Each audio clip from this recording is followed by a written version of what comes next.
Hello friends, welcome back to GK Prince academy. तो हम लोग डिस्कस कर रहे थे UP triple S C video exams के प्रैक्टिस सेट का, और इसमें जो है हिंदी का पोर्शन देख रहे थे। ठीक है, हिंदी परिज्ञान एवं लेखन योग्यता जो कि भाग 1, और इसमें प्रैक्टिस सेट देखें तो 30 प्रैक्टिस सेट दिया गया है हिंदी ज्ञान मुद्रा पब्लिकेशन के बुक का, और उसी का हम लोग डिस्कस कर रहे थे। अब अगर हम इसमें बात करें तो इसमें टोटल 5 प्रैक्टिस सेट हो चुका है, जो कि वीडियो आ चुका है। आप लोग चैनल पेज पर जाइए, वहाँ पर आपका इसका जो है वीडियो लिंक मिल जाएगा, वहाँ से आप इसके पाँचों प्रैक्टिस सेट देख सकते हैं। ठीक है, आज का जो वीडियो होगा वो प्रैक्टिस सेट नंबर 6 होगा हिंदी परिज्ञान का, और ज्ञान मुद्रा का जीएस का जो है पोर्शन हो चुका है पूरा। 30 प्रैक्टिस सेट कंप्लीट हो चुका है वीडियो एग्जाम्स का, तो आप लोग उसको जाकर जो है चैनल पेज पर से देख सकते हैं, जो कि आपके एग्जाम्स के लिए बहुत ही हेल्पफुल होगा।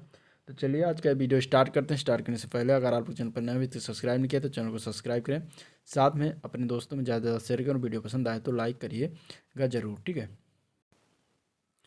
चलिए प्रैक्टिस सेट नंबर 6 के पहले क्वेश्चन की अगर बात करें, हिंदी के 50 क्वेश्चन है। 50 क्वेश्चन को देखेंगे इसमें पूरा का पूरा डिटेल वाइज, तो वीडियो के एंड तक बने रहिएगा। पहला क्वेश्चन अगर हम बात करें तो दिया गया है कि आयकर से माफ़ी एवं पूर्ण मुक्ति के लिए जो है किसे प्रार्थना पत्र लिखा जाएगा। आयकर अधिकारी, प्रशासन अधिकारी, संपादक अधिकारी या फिर संपादन अधिकारी को, इसमें से किसको जो है प्रार्थना पत्र लिखा जाता है उसमें आयकर से माफ़ी एवं पूर्ण मुक्ति के लिए। इसका आंसर हो जाएगा आयकर अधिकारी। ठीक है, आंसर क्या हो जाएगा, ये पार्ट हो जाएगा आयकर अधिकारी। आयकर से माफ़ी मांगने के लिए आयकर अधिकारी को पत्र लिखा जाएगा। अगला प्रश्न है या रा ला वा किस प्रकार के व्यंजन हैं। अब अगर हम इस व्यंजन की अगर हम बात करें तो ये इसके पहले वाले प्रैक्टिस सेट में हो चुका है, प्रीवियस में आप देखिएगा, जाके देखिएगा तो उसमें कहीं ना कहीं इसका डिस्कशन हो चुका है। अगर हम बात करें या रा लावा की तो ये एक प्रकार का ये अंतस्थ व्यंजन कहलाता है। आंसर बी पार्ट हो जाएगा। ठीक है, अंतस्थ व्यंजन। ऊष्म व्यंजन याद रखिएगा, ऊष्म व्यंजन भी ये भी बहुत पूछा जाता है। इसमें भी 4 वर्ण हैं, सा यानी कि तीनों सा हैं इसमें, और एक हा भी है। तो इस तरीके से 4 वर्ण जो है ये ऊष्म व्यंजन कहलाते हैं। ठीक है, स्पर्श व्यंजन की अगर हम बात करें तो टोटल इनकी संख्या 16 है। ठीक है, का वर्ग है, फिर टा वर्ग है, फिर चा वर्ग है, फिर ता वर्ग है। ठीक है, इसके बाद फिर पा वर्ग है। तो इस तरीके से इसमें जो 4 अक्षर हैं का वर्ग के, जैसे का खा गा घा, ठीक है, टा ठा डा ढा, ता था दा धा, पा फा वा फा, ये जो चारों अक्षर हैं, ये 4 अक्षर हैं, कुल मिलाकर 16 अक्षर जो है ये स्पर्श व्यंजन कहलाते हैं। अयोग वाह व्यंजन की बात करें तो 2 हैं। एक है आ के ऊपर चंद की बिंदी है, अंक की बिंदी, इसको अनुस्वार कहा जाता है, और दूसरा है आ के जो बगल में बिंदी होता है इसको कहा जाता है विसर्ग। ठीक है, तो इस तरीके से ये 2 क्या बोलते हैं, ये 2 बोले जाते हैं अयोग वाह व्यंजन। तो याद रखिएगा। नेक्स्ट क्वेश्चन देखते हैं। तो लिपि चिन्हों के क्रमबद्ध समूह को क्या कहते हैं। तो लिपि चिन्हों के क्रमबद्ध समूह को कहा जाता है वर्णमाला। आंसर जो है डी पार्ट राइट हो जाएगा, वर्णमाला। ठीक है, ऊष्म वर्ण क्या है, अभी इसके ऊपर बात हुआ। ऊष्म वर्ण की बात करेंगे तो इसका बताइए आंसर क्या हो जाएगा। तो इसका आंसर हो जाएगा बी पार्ट सा सा सा, और इसका एक और होता है हा। ठीक है, हा। तो 4 वर्ण जो होते हैं वो ऊष्म व्यंजन के अंतर्गत आते हैं, याद रखिएगा। नेक्स्ट क्वेश्चन, अगला प्रश्न, निम्नलिखित स्वरों में से निम्नलिखित शब्दों में से स्वर संधि को पहचाना कि किस शब्द में स्वर संधि का उदाहरण है। तो इसमें से अगर हम देखें अभ्यारण की, तो अभ्यारण जो आता है ये स्वर संधि का उदाहरण होता है। ठीक है, बाकी अगर अन्य की बात करें तपोभूम, तो तपोभूम जो है विसर्ग संधि का उदाहरण होता है। और सरोवर की बात करें तो ये भी विसर्ग संधि का उदाहरण होता है। इसका अगर हम संधि विच्छेद करते हैं सरोवर का, क्या तो फिर क्या हो जाता है, इसका सरह प्लस वर, ये इसका संधि विच्छेद बनता है। ठीक है, जहाँ पे 2 बिंदियाँ आ जाएंगी वहाँ पे विसर्ग संधि हो जाएगा। दिगंबर में व्यंजन विसर्ग संधि। दिगंबर में अगर हम बात करें तो यहाँ पे व्यंजन संधि है। ठीक है, दिगंबर में क्या है, व्यंजन संधि है। तो आंसर आपका इसमें ए पार्ट हो जाएगा। स्वर संधि किस में है, ए पार्ट में है, अभ्यारण में। नेक्स्ट क्वेश्चन, यह पुस्तक भी हाथों हाथ बिक गई रेखांकित शब्द में कौन सा समास है। यानी कि हाथों हाथ जो लिखा हुआ इसमें समास बताना है, कौन सा समास आता है, एक किस समास का उदाहरण है। तो ये जो है अव्ययी भाव समास का उदाहरण होता है, जहाँ पे हाथों हाथ आता है, बारंबार आता है, इस तरीके से अव्ययी भाव समास के उदाहरण होते हैं। तो आंसर बी पार्ट राइट हो जाएगा। ठीक है, अगला प्रश्न देखते हैं। अपनी सरकार बन गई, यहाँ पे रेखांकित शब्द में उपयुक्त उपसर्ग बताना है, यानी कि सरकार शब्द जो है इसमें उपसर्ग बताना है, कौन सा उपसर्ग लगा हुआ है। तो इसमें अगर उपसर्ग की बात करेंगे तो इसमें बी पार्ट हो जाएगा। बी पार्ट जो सर लिखा हुआ है वो उपसर्ग लगा हुआ है। ठीक है, नेक्स्ट क्वेश्चन, वाह बहुत अच्छा किया, इसमें जो है रेखांकित शब्द का अव्यय बताना है, यानी कि वाह शब्द जो दिया गया है रेखांकित किया हुआ ये किस प्रकार का अव्यय है। तो यहाँ पे अगर हम देखेंगे तो इसमें हर्षबोधक के अव्यय के अंतर्गत आएगा। आंसर बी पार्ट राइट हो जाएगा। ठीक है, अगला प्रश्न देखते हैं। अमी के अमी के तत्सम रूप को पहचानना है, यानी कि अमी जो लिखा हुआ है इसका तत्सम रूप क्या होता है, तो इसका तत्सम रूप होता है अमृत। ठीक है, अमृत का तद्भव क्या होता है, अमी होता है। तो आंसर बी पार्ट राइट हो जाएगा। अगला प्रश्न है आखर शब्द का जो है तत्सम रूप क्या होता है, तो आखर शब्द का तत्सम रूप होता है अक्षर। आंसर क्या होगा, बी पार्ट हो जाएगा अक्षर। ठीक है, नेक्स्ट क्वेश्चन देखते हैं। तो दिए गए विकल्पों में से तत्सम शब्द का चयन करना है, पड़ोसी, गोधूम, बहु, सही। तो इसमें से अगर तत्सम की बात करें तो तत्सम जो होगा वो बी पार्ट हो जाएगा गोधूम। ठीक है, तत्सम शब्द वह शब्द होते हैं जो सीधे संस्कृत से लिए गए हैं। ठीक है, और तत्सम शब्दों को तोड़ मड़ोड़ कर पेश किया गया जाए, यानी अवधी भाषा में उसको लगभग कर दिया गया तो तद्भव हो जाता है। तो यहाँ पे आंसर बी पार्ट हो जाएगा गोधूम। नेक्स्ट क्वेश्चन है निम्नलिखित शब्दों में से विदेशी शब्द को पहचानना है। इनमें से मिर्च, अटपटा, खट्टा, कलेक्टर। तो विदेशी शब्द की बात करें तो डी पार्ट हो जाएगा। ठीक है, कलेक्टर। कलेक्टर जो है ये कलेक्टर इंग्लिश का इसका हिंदी कर दिया गया है, तो इस तरीके से यह एक विदेशी हो जाएगा। आंसर डी पार्ट राइट हो जाएगा। अगला प्रश्न देखते हैं, इनमें से कौन सा भाववाचक संज्ञा है। भाववाचक संज्ञा की अगर हम बात करें तो इसमें खटास, बचपन और दया, ये तीनों ही भाववाचक संज्ञा के अंतर्गत आते हैं। तो आपका आंसर इसमें डी पार्ट हो जाएगा, उपयुक्त सभी। ठीक है, नेक्स्ट क्वेश्चन देखते हैं, क्या आप घर भी जाएंगे, वाक्य में रेखांकित पद क्या है, यानी कि आप जो रेखांकित किया हो इसको बताना है कि ये संज्ञा है कि सर्वनाम है कि विशेषण है कि क्रिया है।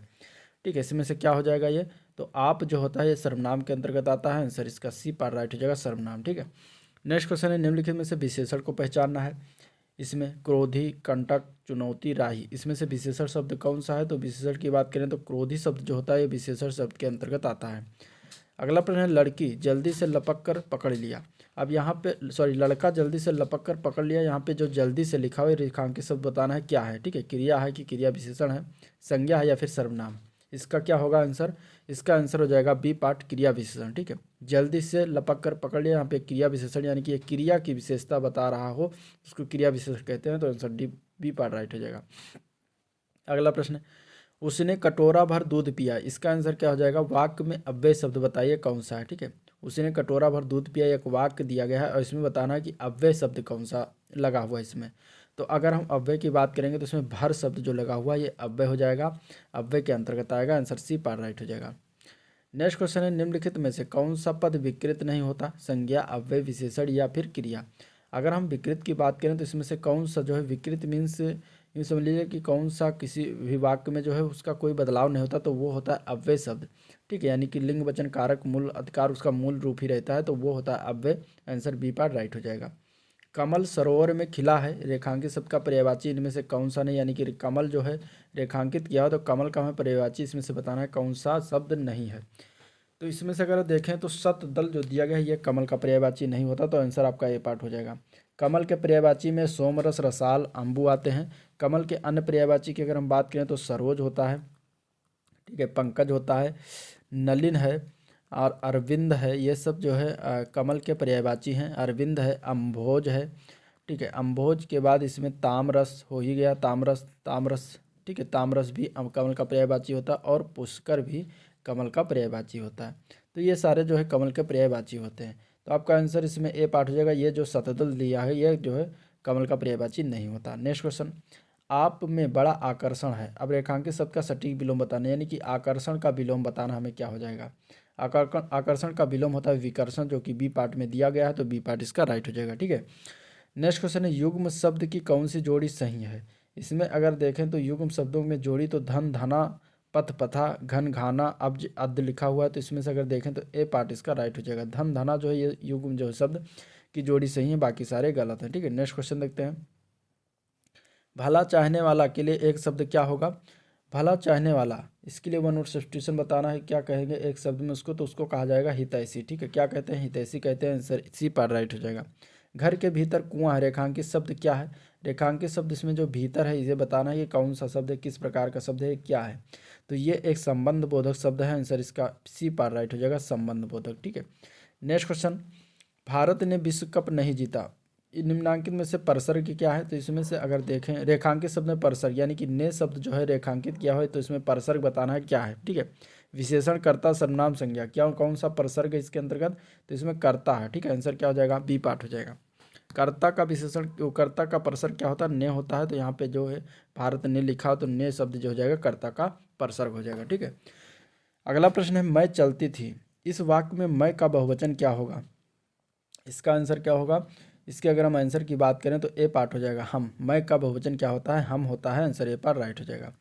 नेक्स्ट क्वेश्चन है श्याम को पुस्तक पढ़नी है, किस वाच्य में है? यह वाक्य जो है किस वाच्य में है ये बताना है, ठीक है। भाववाच्य है कि कृतवाच्य है कि कर्मवाच्य है, या कि कर्म और भाव कृत कर्म जो है दोनों वाच्य है, क्या हो जाएगा इसका आंसर? तो इसका आंसर हो जाएगा श्याम को पुस्तक पढ़नी, इस वाक्य में जो है कृतवाच्य है।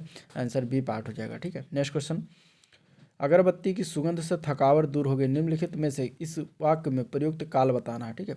अगरबत्ती की सुगंध से थकावट दूर हो गई, इसमें कौन सा काल का प्रयोग किया गया है, या कौन सा काल में ये वाक्य बताया जा रहा है, कहा जा रहा है?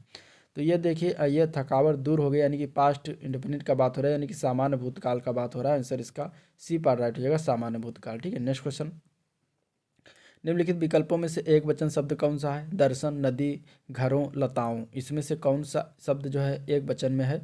तो इसमें अगर हम देखेंगे ऑप्शन बी नदी, तो नदी शब्द जो है वो एक वचन है। इसका बहुवचन क्या होता है? नदियाँ होता है, ठीक है। इसका एक वचन क्या होता है? बहुवचन क्या होता है? नदियाँ होता है। और अगर हम इसमें बात करें दर्शन, दर्शन देखने में एक वचन लग रहा है, लेकिन ये कौन सा शब्द है? ये बहुवचन, हमेशा बहुवचन में प्रयोग होता है, ठीक है। इसका बहुवचन, दर्शन का बहुवचन दर्शन ही होता है, बाकी सारे बहुवचन है। नेक्स्ट क्वेश्चन, निम्नलिखित विकल्पों में से दिए गए वाक्य का सही वाक्य भेद पहचानना है। पुस्तक बाजार में बहुत महंगी थी, इसलिए पुस्तकालय ने से ले ली। अब ये कौन सा वाक्य है, ठीक है। पूरा जो एक वाक्य दिया गया है कौन किस प्रकार का वाक्य है? मिश्र वाक्य, सरल वाक्य, संयुक्त वाक्य या विधानवाचक वाक्य? तो इसके अगर हम वाक्यों की बात करेंगे तो ये एक संयुक्त वाक्य है। आंसर इसका डी पार्ट राइट हो जाएगा, संयुक्त वाक्य, ठीक है। नेक्स्ट क्वेश्चन है, बुखार में चावल नहीं खाना चाहिए, अर्थ के आधार पर वाक्य का प्रकार बताना है, किस प्रकार का वाक्य है? तो इसमें अगर देखिए, इसमें पहली बात नहीं लगा हुआ है तो ये निषेधात्मक यानी निगेटिव सेंटेंस है, तो आंसर आपका इसमें वैसे डायरेक्ट बी पार्ट हो जाएगा, निषेधात्मक वाक्य, ठीक है। नेक्स्ट क्वेश्चन, अपने अपनी किताबें बस्ते में डाल लो, कोई त्रुटि नहीं, इस वाक्य में त्रुटि कहाँ पर है? तो इस वाक्य में अगर हम देखते हैं अपने अपने किताबें जो दिया गया ये गलत है, यहाँ पे होना चाहिए आंसर इसका ए पार्ट हो जाएगा, जहाँ पे त्रुटि दी गई यानी कि गलती की गई, ठीक है। यहाँ पे अपनी अपनी किताबें होनी चाहिए। अगला क्वेश्चन है, अंग्रेजी में कामा को हिंदी में किस चिन्ह के रूप में संदर्भ किया जाता है? यानी कि जो अंग्रेजी में ये कामा लगता है इसको हिंदी में क्या कहते हैं? तो इसको कहते हैं अल्प विराम। क्या कहते हैं? अल्प विराम कहते हैं। आंसर ए पार्ट राइट हो जाएगा, ठीक है। अगला प्रश्न देखते हैं, किस चिन्ह का प्रयोग शून्य जैसा होता है? कौन सा चिन्ह ऐसा है जिसका प्रयोग शून्य के जैसा होता है? तो वो होता है लाघव चिन्ह। आंसर जो होगा वो बी पार्ट राइट हो जाएगा, लाघव चिन्ह, ठीक है। नेक्स्ट क्वेश्चन, विपिन को समझाना बेकार है, वो तो औंधी खोपड़ी है। यहाँ पे रेखांकित जो मुहावरा है ये औंधी खोपड़ी, इसका क्या अर्थ होगा? इसका अर्थ क्या होगा ये बताना, ठीक है।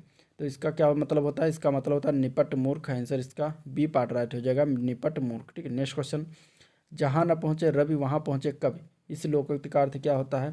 तो इसका अर्थ होता है कवि बहुत कल्पनाशील होते हैं, ठीक है। क्या होते हैं? कवि बहुत कल्पनाशील होते हैं। Answer A D part right हो जाएगा। नेक्स्ट क्वेश्चन, जो स्त्री सूर्य भी न देख सके उसके लिए वाक्यांश के लिए एक शब्द क्या होगा? तो उसको कहते हैं असूर्यम पश्या, ठीक है। आंसर क्या हो जाएगा? सी पार्ट हो जाएगा, जो स्त्री सूर्य भी न देख सके उसको असूर्यम पश्या कहते हैं। आंसर सी पार्ट इसका राइट है। अगला प्रश्न देखते हैं, तो निम्नलिखित विकल्पों में से उत्कंठा के समानार्थी शब्द कौन से हैं?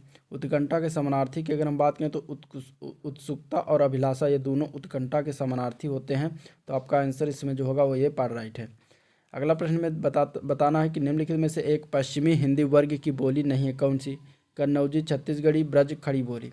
पश्चिमी हिंदी की अगर हम बात करें तो पश्चिमी हिंदी में 5 प्रकार की बोलियां हैं। 5 प्रकार की बोलियों में कौन है? ये पहला है, पश्चिमी हिंदी की बात करेंगे तो खड़ी बोली है। हरियाणवी आता है, ये भी पश्चिमी हिंदी में आता है, ठीक है। ब्रज भाषा आता है, ये भी पश्चिमी हिंदी में आता है। कन्नौजी जो है ये भी पश्चिमी हिंदी में आता है, और बुंदेली जो बोली ये भी पश्चिमी के अंतर्गत आता है। तो 5 प्रकार की बोलियाँ पश्चिमी हिंदी में आती हैं। अब इसमें अगर देखा जाए छत्तीसगढ़ी जो दिया गया है पश्चिमी हिंदी की बोली नहीं होती। ये कहाँ की होती है? ये पूर्वी हिंदी की बोली होती है, ठीक है। कहाँ किधर की बोली होती है? पूर्वी हिंदी की बोली होती है। पूर्वी में इसके अलावा 2 और आती हैं, एक होता है अवधी और एक होता है बघेली। तो इस तरीके से पूर्वी हिंदी में 3 प्रकार की बोलियाँ आती हैं, अवधी, बघेली, छत्तीसगढ़ी। और पश्चिमी हिंदी में 5 प्रकार की बोलियाँ आती हैं, खड़ी बोली, हरियाणवी, ब्रजभाषा, कन्नौजी और बुंदेली। याद रखिएगा। नेक्स्ट क्वेश्चन, सिंधी भाषा किसका संबंध किससे है? सिंधी भाषा का संबंध जो है ये ब्राह्मण से होता है। तो आंसर इसका ब्राह्मण अपभ्रंश हो जाएगा। आंसर बी पर राइट हो जाएगा, ठीक है। प्रेम पथिक के रचयिता कौन है? प्रेम पथिक के रचयिता की बात करें तो जयशंकर प्रसाद है। आंसर ए पार्ट राइट है। नेक्स्ट क्वेश्चन है, अंग्रेजी का हिंदी में अनुवाद लिखिए। सही अनुवाद स्पष्ट करना है। इंडिया है ट्रेमेंडस पोटेंशियल फॉर सोलर एनर्जी, इसका जो है अनुवाद करके सही बताना क्या होगा अनुवाद? तो इसका अनुवाद होगा भारत में सौर ऊर्जा की विशाल संभावना है। आंसर बी पार्ट राइट हो जाएगा, ठीक है। जीनोम संपादन, जीनोम रूपांतरण से भिन्न, इसका अंग्रेजी अनुवाद करना है, क्या होगा?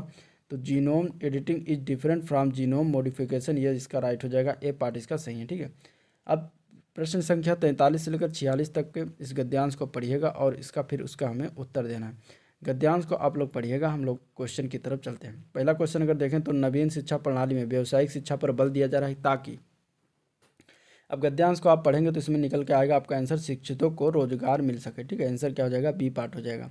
प्राचीन शिक्षण संस्थाएं ध्यान देती थी, प्राचीन शिक्षण संस्थाएं जो हैं वो विद्यार्थी के चहुमुखी विकास पर ध्यान देती थी, तो आंसर सी पार्ट हो जाएगा। नेक्स्ट क्वेश्चन, नवीन शिक्षा प्रणाली के विद्यार्थियों को प्रेरित किया जाता है, नवीन शिक्षा प्रणाली में विद्यार्थियों को राष्ट्र हित में कार्य करने के लिए प्रेरित करते हैं, ये जब गद्यांश पढ़ेंगे तो इसका आंसर ये निकल के आएगा।